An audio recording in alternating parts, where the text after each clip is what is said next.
कलकत्ता येथील पीडित डॉक्टर महिला हल्ला व उत्पीडन याचा पनवेल डॉक्टरांकडून कॅन्डल मोर्चा काढून निषेध व्यक्त. डॉक्टरांच्या सुरक्षिततेसाठी पनवेल डॉक्टरांचा मोर्चा. पनवेल येथे आज संध्याकाळी 7 वाजता छत्रपती शिवाजी महाराज चौक पनवेल येथे IMA इंडियन मेडिकल असोसिएशनच्या वतीने मेणबत्ती मोर्चामध्ये पनवेलच्या अनेक नामवंत डॉक्टरांनी सहभाग घेतला. या मोर्चाचे नेतृत्व IMA अध्यक्ष डॉक्टर गिरीश गुणे यांनी केले. त्यांच्यासोबत पनवेल डॉक्टर जनरल प्रॅक्टिशनर असोसिएशनचे अध्यक्ष डॉक्टर वैभव मोकल, पनवेल डेंटल वेलफेअर असोसिएशनचे डॉक्टर किशोर सोनावणे तसेच पनवेलमधील अनेक डॉक्टर उपस्थित होते. या मेणबत्ती मोर्चाचा उद्देश डॉक्टरांच्या सुरक्षिततेबाबत जागरूकता निर्माण करणे तसेच कलकत्ता येथील पीडित महिला डॉक्टर यांच्या कुटुंबियांना न्याय मिळावा यासाठी मोर्चा काढण्यात आला.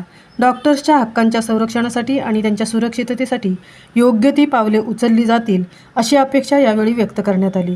या मोर्चामध्ये पनवेल डॉक्टर विशेषतः महिला डॉक्टर सदस्यांनी उत्स्फूर्तपणे सहभाग घेतला, ज्यामुळे हा मोर्चा अधिक प्रभावी ठरला.